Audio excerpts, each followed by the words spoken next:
Bypass road पर सड़क जाम का फायदा उठाकर चोरों ने बाइक डिक्की से उड़ाए 1,32,000 रुपये। पाकुड़ जिले के मुफस्सिल थाना क्षेत्र के जिकरहटी पश्चिम गांव निवासी नूर इस्लाम के साथ बड़ा चोरी का मामला सामने आया है। बताया जा रहा है कि नूर इस्लाम बंधन बैंक से 1,32,000 रुपये निकालकर बाइक से घर लौट रहे थे। इस दौरान पाकुड़ बाईपास रोड के केरोसिन तेल टंकी के पास सड़क पर जाम लग गया। जाम के कारण उनकी बाइक धीमी गति से चल रही थी। इसी मौके का फायदा उठाकर कुछ चोरों ने उनकी बाइक की डिक्की से नकद राशि गायब कर दी। पीड़ित ने घटना की जानकारी स्थानीय पुलिस को दी है। फिलहाल पुलिस मामले की छानबीन में जुटी है और आसपास के सीसीटीवी फुटेज खंगाल रही है। पुलिस ने लोगों से अपील की है कि भीड़ भाड़ वाले इलाकों में नकदी ले जाने में सतर्क रहें और बाइक की डिक्की में पैसे रखने से बचें। মোহাম্মদ নুর ইসলাম, আপনার বাড়ি কোথায়? ঝিকরহাটি পশ্চিম। কি হয়েছে? আমি বাংলাতে বলবো। হ্যাঁ বলেন।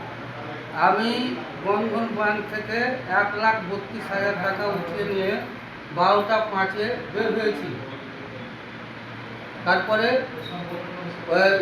ওই 12টা 5-এ বের হওয়ার পরে এই ডান দিককার রাস্তা দিয়ে মানে কেরোসিন ট্যাঙ্কির রাস্তা দিয়ে যাচ্ছিলাম। Bypass road. হ্যাঁ, বাইপাস রোডে যাচ্ছিলাম।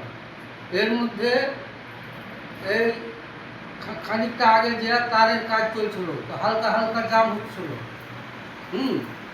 এর মধ্যে ডিক্কি খুলে আমার টাকাটা ব্যাগ সমেত বের করে নিয়েছে। আমি যখন স্কুল বেরিয়ে যাচ্ছি, বইয়ের একটু দোকানের একটু ওদিকে দেখছি আমার ডিক্কিটা ঠক করে বাজছে। আমি ঘুরে দেখছি তো আমার ব্যাগ নাই এবং টাকাও নেই। কত টাকা ছিল ওর মধ্যে? 1,32,000। ওটা আপনি ব্যাংক থেকে উঠিয়েছেন কটার থেকে? আর বন্ধন ব্যাংক থেকে চেক সংখ্যা 30-228। থানায় শিকায়ত আবেদন দিয়েছেন? থানায় শিকায়ত লিখিত হচ্ছে, এখন দিব। এখন আপনি কি চাইছেন প্রশাসনের কাছ থেকে?